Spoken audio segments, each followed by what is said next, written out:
കാലിക്കറ്റ് യൂണിവേഴ്സിറ്റിയുടെ BA എക്കണോമിക്സിൻ്റെ complementary കോഴ്സായിട്ടുള്ള political science ideas concepts and ഐഡിയോളജീസിൻ്റെ തേർഡ് സെമസ്റ്ററിലെ മൊഡ്യൂൾ 5 ആണ് നമ്മൾ ഡിസ്കസ് ചെയ്തുകൊണ്ടിരിക്കുന്നത്. കഴിഞ്ഞ ക്ലാസ്സിൽ നമ്മൾ ഡെമോക്രസിയും അതുപോലെ തന്നെ അതിൻ്റെ ഡെഫിനിഷൻ, ബേസിക് പ്രിൻസിപ്പിൾസും കൈൻഡ്സ് ഓഫ് ഡെമോക്രസിയും ചെക്ക് ചെയ്തിട്ടുണ്ടായിരുന്നു. ഇന്ന് പഠിക്കുന്നത് ഡയറക്റ്റ് ഡെമോക്രാറ്റിക് ഡിവൈസസ് ഏതൊക്കെയാണെന്നാണ്. അതിൽ ഒന്നാമത്തെയാണ് റെഫറാൻഡം എന്ന് പറയുന്നത്. Referendum means refer an issue to the people to know the opinion of the people. It is an instrument of direct democracy. It provides the people an opportunity to approve or to reject a legislative measure already passed by the legislature. Referendum എന്ന് പറയുന്നത് refer an opportunity to the people, അതായത് ഒരു ഇഷ്യൂസിനെ പീപ്പിൾസിന് മുന്നിലേക്ക് കൊണ്ടുവന്നിട്ട് അവരുടെ opinion ചോദിക്കുകയാണ്.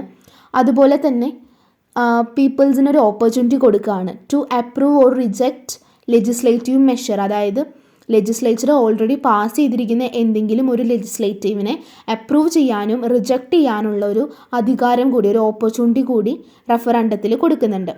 It becomes the law and if they reject it then the proposal is dropped.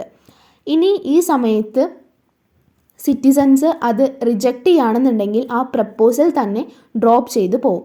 The device of referendum is widely practised in Switzerland. ഇപ്പോഴും സ്വിറ്റ്സർലൻഡിൽ referendum എന്ന് പറയുന്ന ഈ ഡെമോക്രാറ്റിക് ഡിവൈസ് യൂസ് ചെയ്യുന്നുണ്ട്.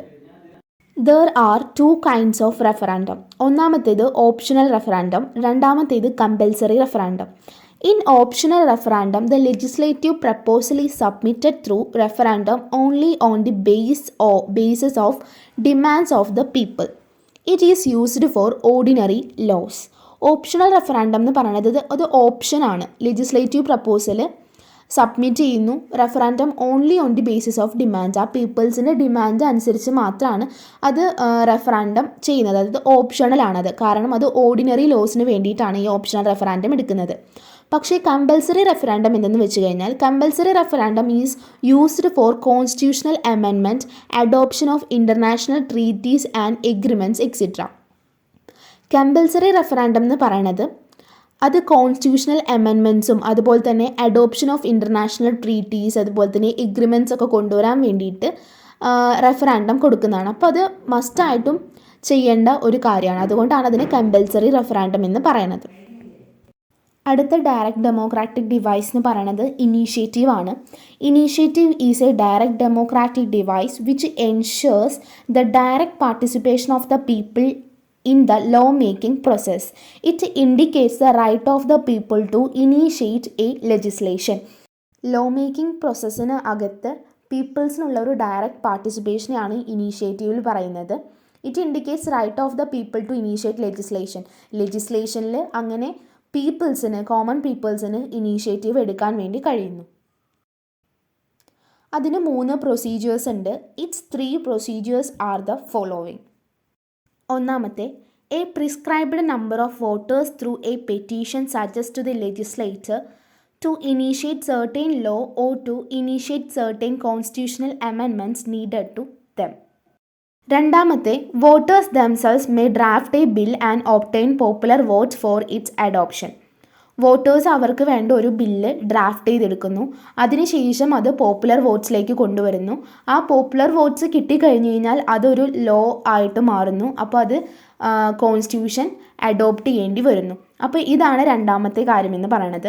മൂന്നാമത്തെ പ്രൊസീജിയർ എന്ന് പറയുന്നത് voters may ask the legislature to consider a particular question of law and then put in to the voters for their decision. ഇതാണ് മൂന്നാമത്തേത്. അടുത്തത്, the 2 kinds of initiatives are the following. നമ്മൾ referendum പഠിച്ചപ്പോഴും 2 kinds of റെഫറാൻഡം പഠിച്ചു. അതുപോലെ തന്നെ ഇനീഷ്യേറ്റീവും 2 kinds ഉണ്ട്. Formulative ഇനീഷ്യേറ്റീവും അൺഫോർമുലേറ്റീവ് ഇനീഷ്യേറ്റീവും. A formulative initiative is a fully drafted legislative proposal from the people.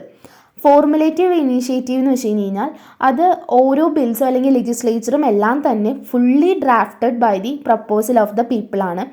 But an unformulative initiative is a general proposal for legislation. ആ അൺഫോർമുലേറ്റീവ് initiative എന്ന് പറയുന്നത് ജനറൽ പ്രപ്പോസലാണ് ലെജിസ്ലേഷന് വേണ്ടിയിട്ടുള്ളത്. ഇനി അടുത്ത ഡയറക്റ്റ് ഡെമോക്രാറ്റിക് ഡിവൈസ് എന്ന് പറയുന്നത് പ്ലെബിസൈറ്റ് ആണ്. Plebiscite is not a direct legislative device but an direct political device. Plebiscite is a device to obtain the opinion of the people on certain political matters of public importance. Through the plebiscite, the people are called upon to express their opinion on political issues of public importance, statecraft, and of their own policy matters.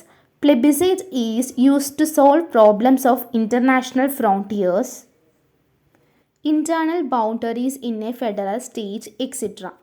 പ്ലെബിസിറ്റ് എന്ന് വെച്ച് കഴിഞ്ഞാൽ അതൊരു legislative device ആണ് but and direct political device. Internal boundaries in a federal state etcetera. Plebiscite എന്ന് വെച്ച് കഴിഞ്ഞ് കഴിഞ്ഞാൽ it's not a direct legislative, അതൊരു പൊളിറ്റിക്കൽ ഡിവൈസ് ആണ്. അതായത് രാഷ്ട്രീയപരമായിട്ടുള്ള ഇഷ്യൂസിൽ അതുപോലെ തന്നെ അങ്ങനത്തെ മാറ്റേഴ്സിലെല്ലാം പൊളിറ്റിക്കൽ മാറ്റേഴ്സിലൊക്കെ പബ്ലിക്കിനുള്ള ഇമ്പോർട്ടൻസും അവരുടെ ഒപ്പീനിയൻസ് അറിയാൻ വേണ്ടിയിട്ടാണ് പ്ലെബിസൈറ്റ് ചെയ്യുന്നത്. Plebiscite is used to solve problems of international frontiers, internal boundaries in a federal state, etc. അതായത് ഇപ്പോൾ അതിർത്തി പ്രശ്നങ്ങളാവട്ടെ, പൊളിറ്റിക്കലി സ്റ്റേറ്റിനുള്ള പ്രോബ്ലംസ് ആവട്ടെ, ഇതെല്ലാം തന്നെ പബ്ലിക് ഒപ്പീനിയൻ വെച്ചിട്ട് മനസ്സിലാക്കാൻ വേണ്ടിയിട്ടാണ് പ്ലെബിസൈറ്റ് യൂസ് ചെയ്യുന്നത്. അപ്പോൾ അങ്ങനെ 4 ഡയറക്റ്റ് ഡെമോക്രാറ്റിക് ഡിവൈസസ് ആണ് നമ്മൾ ചെക്ക് ചെയ്തത്: റെഫറൻഡം, ഇനീഷ്യേറ്റീവ്, റീകോള്, പ്ലെബിസൈറ്റ്.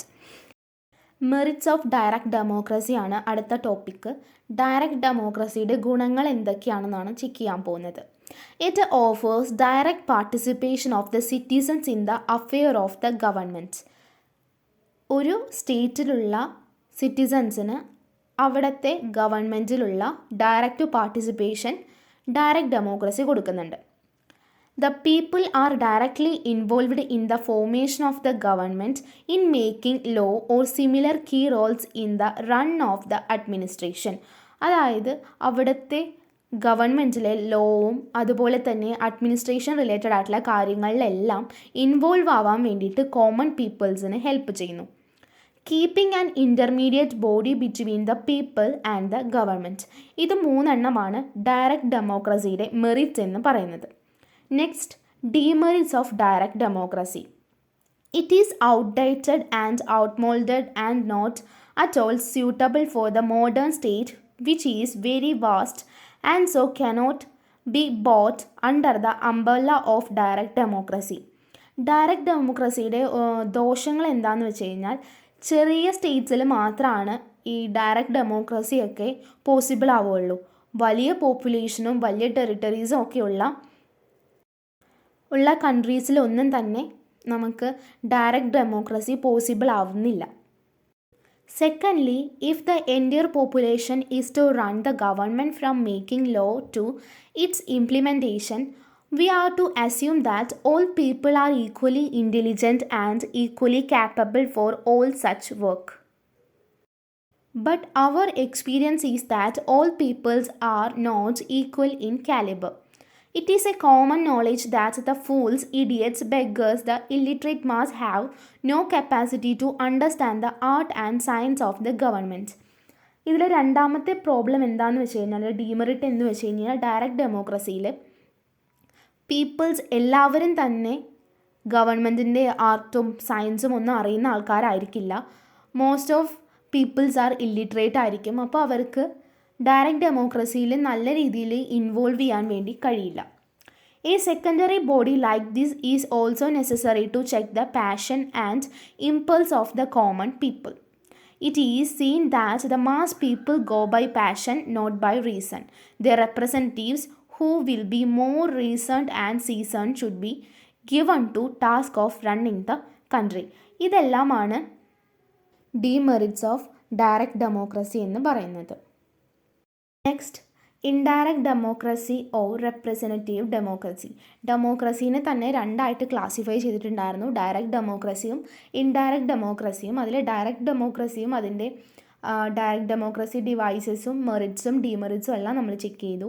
ഇനി അടുത്തത് indirect democracy.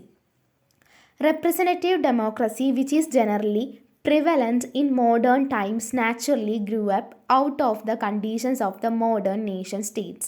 In this type of democracy, a clear distinction is made between the immediate sovereign and the ultimate sovereign.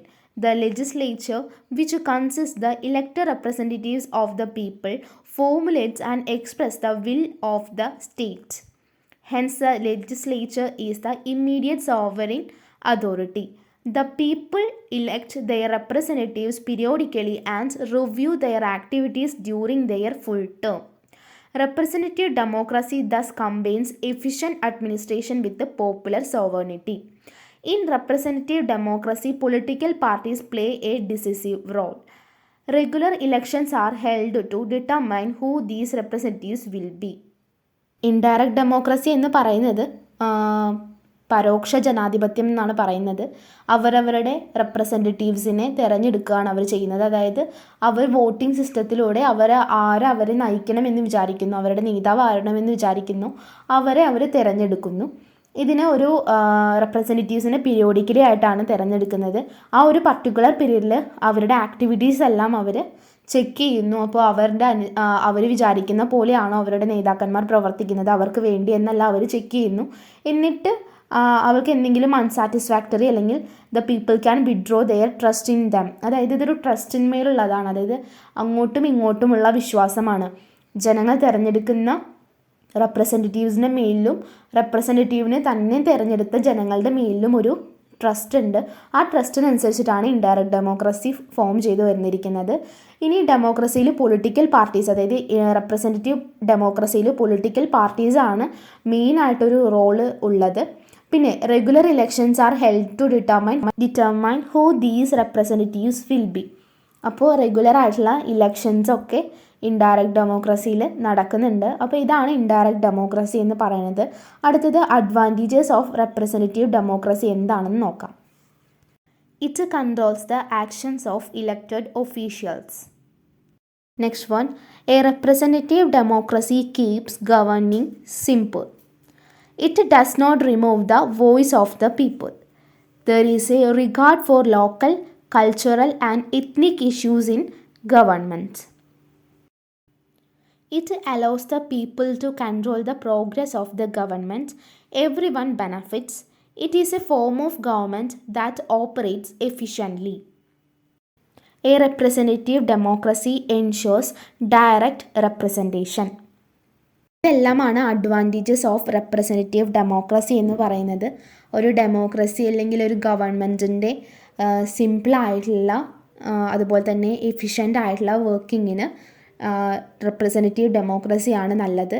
അതുപോലെ തന്നെ ലോക്കൽ, കൾച്ചറൽ, എത്നിക് ഇഷ്യൂസ് എല്ലാം ഗവൺമെൻറ്റിലേക്ക് എത്തുന്നു. എല്ലാവർക്കും അവരവരുടെ വോയിസ് റേസ് ചെയ്യാനുള്ള അവകാശമുണ്ട്. ഒരാളുടെ വോയിസ് പോലും റിമൂവ് ചെയ്യുന്നില്ല. അതുപോലെ തന്നെ ഗവൺമെൻറ് ഓപ്പറേറ്റ്സ് എഫിഷ്യൻ്റ്ലി. അതുപോലെ തന്നെ റെപ്രസെൻറ്റേറ്റീവ് ഡെമോക്രസി എന്ന് പറയുന്നത് ഡയറക്റ്റ് റെപ്രസെൻറ്റേഷനാണ് ഓരോ പീപ്പിൾസിൻ്റെയും. ഇതെല്ലാമാണ് അഡ്വാൻറ്റേജസ് ഓഫ് ഡയറക്റ്റ് ഡെമോക്രസി അല്ലെങ്കിൽ റെപ്രസെൻറ്റേറ്റീവ് ഡെമോക്രസി എന്ന് പറയുന്നത്. ഇനി ഡിസഡ്വാൻറ്റേജസ് ആണ് നോക്കാൻ പോകുന്നത്. അതിലൊന്നാമത്തേത് representative democracies encourage polarisation. Second one, it requires communication skill to be effective. Representative democracies are based on trust before anything else. Fourth one, it is not cheap to run a representative democracy. Fifth one, this form of government encourage dissent. Sixth one, it takes a voice away from the minority. Seventh one, a representative democracy can discourage participation. Eighth one, larger delegation may swing policy shifts more than smaller population. Ninth one, it can still be influenced by one specific branch of government. ഇതെല്ലാമാണ് disadvantages of representative democracy എന്ന് പറയുന്നത്. അതായത് ഒരു communication skill proper ആയിരിക്കണം, അല്ലെങ്കിൽ representative democracy ഫെയിലായിട്ട് മാറും. അതുപോലെ തന്നെ ഇതൊരു ട്രസ്റ്റിൻ്റെ ബേസിലാണ് ഈ റെപ്രസെൻറ്റേറ്റീവ് ഡെമോക്രസി നിൽക്കുന്നത്. അപ്പോൾ ആ ട്രസ്റ്റ് പോയി കഴിഞ്ഞാലും അതിന് ഇഷ്യൂ ആയിട്ട് മാറും. അതുപോലെ തന്നെ ഈ റെപ്രസെൻറ്റേറ്റീവ് ഡെമോക്രസി റൺ ചെയ്യാൻ വേണ്ടിയിട്ട് കോസ്റ്റ് ആവശ്യമാണ്. അതുപോലെ തന്നെ it takes a voice away from the minority. അതുപോലെ തന്നെ a representative democracy can discourage participation. When people don't care who represents them to their government then there is no incentive to participate in an election. അതുപോലെ തന്നെ it can still be influenced by one specific government. അപ്പോൾ ഇതെല്ലാമാണ് disadvantages എന്ന് പറയുന്നത്. ഇപ്പോൾ ഡെമോക്രസിയുടെ ഒരു essay പോലെ വന്നു കഴിഞ്ഞ് കഴിഞ്ഞാൽ ഡെമോക്രസിയും ഈ ഡീറ്റെയിൽസും എല്ലാം തന്നെ എഴുതേണ്ടി വരും.